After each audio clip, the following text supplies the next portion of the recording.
Hi friends, ನಾನು ಶಿವಮೊಗ್ಗ ಮಾರುತಿ. ಇವತ್ತು ನಾನಿದ್ದೀನಿ ತುಂಬ ನೀಟ್ನೆಸ್ ಆಗಿ ತುಂಬ ಸೈಲೆನ್ಸ್ ಆಗಿರೋವಂಥ ದೇವಸ್ಥಾನದ ಸುತ್ತಲಿನ ಆವರಣ ಹಾಗೂ ಭಕ್ತಾದಿಗಳು ಹೊಸ 3 ವೀಲರ್ ಆಟೋ ರಿಕ್ಷಾಗಳನ್ನ ಪೂಜೆಗಾಗಿ ತಗೊಂಬಂದಿದ್ರು. ಇಲ್ಲೊಂದು ಕುರಿಯನ್ನು ಕೂಡ ಪೂಜೆಗೋಸ್ಕರ ತಗೊಂಬಂದಿದ್ರು. ಇದನ್ನೆಲ್ಲ ನೋಡ್ಕೊತಾ ದೇವಸ್ಥಾನದೊಳಗೆ ಎಂಟ್ರಿ ಕೊಟ್ವಿ.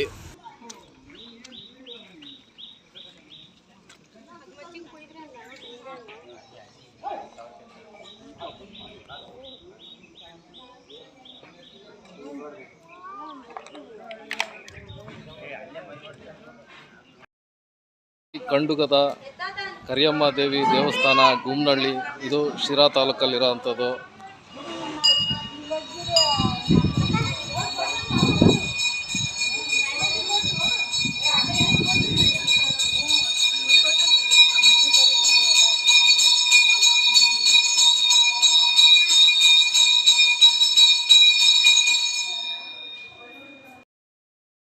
ಬನ್ನಿ, ದೇವಸ್ಥಾನದ ವಿಶೇಷ ಏನು ಅಂತ ಇಲ್ಲಿ ಕೆಲವರಿಗೆ ಕೇಳಿ ಶುಕ್ರವಾರ ಬಂದಿದ್ದೀನಿ. ಹಲೋ ಸರ್, ನಮಸ್ಕಾರ. ಆಟೋ ಎಷ್ಟು ವರ್ಷದಿಂದ ಚಾಲಕರಾಗಿದ್ದೀರಾ? ಹೌದಾ. ಈ ಶ್ರೀ ಕಂಡುಗದ ಕರಿಯಮ್ಮ ದೇವಿ ದೇವಸ್ಥಾನಕ್ಕೆ ನೀವು ಎಷ್ಟು ವರ್ಷದಿಂದ ನಡ್ಕೊತಾ ಇದ್ದೀರಾ? ಇವಾಗನೂ ನಡ್ಕೊತಾ ಇದ್ದೀವಿ. ನಮ್ಮ ಮಂದೇವ್ರೇನೆ.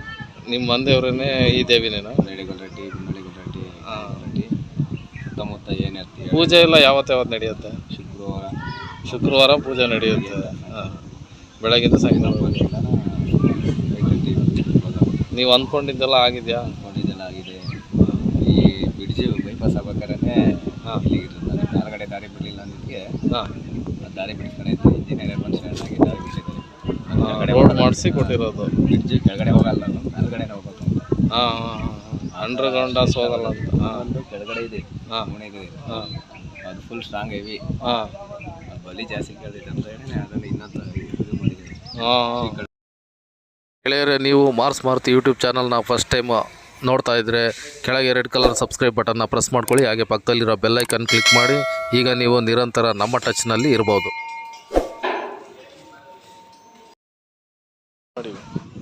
ಬಂದ್ಬಿಟ್ಟು 7 ಜನ ಅಕ್ಕ ತಂಗಿಯರು. 7 ಜನ ಅಕ್ಕ ತಂಗಿಯರು ಅಂದರೆ ಇದ್ದಾಗ ಬೇನಹಳ್ಳಿ ಇದು ದೊಡ್ಡದು.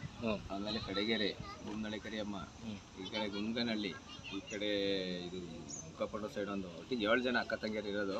ಫುಲ್ ಫೇಮಸ್ ದೊಡ್ಡದು ಇದು ಕರಿಯಮ್ಮ ಅಂದರೆ. ಇದು ಎಲ್ಲ ಇಷ್ಟಿ ತಕ್ಕಂಬ ಸಿಕ್ಕಾಪಟ್ಟೆ ದೊಡ್ಡದೈತಿ. ಹಂಗಾಗಿ ಶಾರ್ಟ್ ಕಟ್ಟಲ್ಲಿ ಹೇಳ್ತಾ ಇದ್ದೀವಿ, ಸಾಕಿಷ್ಟೇ. ಇದಾಗೆಲ್ಲ 3 ದಿವಸ ಆದರೂ ಆಗಲ್ಲ. ಒಟ್ಟು ಶುಕ್ರವಾರದ ಹೊತ್ತು ಎಲ್ಲ ಕಡೆನೂ ಪೂಜೆ ನಡೆಯುತ್ತೆ. ಆಷಾಢ ಇದೆಲ್ಲ ಬರುತ್ತಲ್ಲ, ಇದು ಇಂಥ ದಿನನೇ ಜಾತ್ರೆ ಅಂತ ಏನಾರು ಇದೆಯಾ? ಜಾತ್ರೆ ಇದೆ. ವರ್ಷಕ್ಕೂ ದೇವ್ರು ಮಾಡ್ತಾರೆ. ಹೌದಾ? ಅದು ಡೇಟು ನನಗೆ ಕನ್ಫ್ಯೂಸ್ ಆಗ್ತೈತೆ. ಅದೇ ಪೂಜಾರಪ್ಪನ ಕೇಳಿದೆ. ದೇವಿಯ ದೇವಸ್ಥಾನದ ಸುತ್ತ ಕಾರ್ನ ಒಂದು ರೌಂಡ್ ಪ್ರದಕ್ಷಿಣೆ ಹಾಕಿಸ್ಬೇಕು ಅನ್ನೋದು ನಮ್ಮ ಸಹೋದರರ ಆಕಾಂಕ್ಷೆಯಾಗಿತ್ತು. ಅದರಂತೆ ದೇವಸ್ಥಾನದ ಸುತ್ತ ಒಂದು ರೌಂಡ್ ಪ್ರದಕ್ಷಿಣೆ ಹಾಕಿಸಿದೆವು.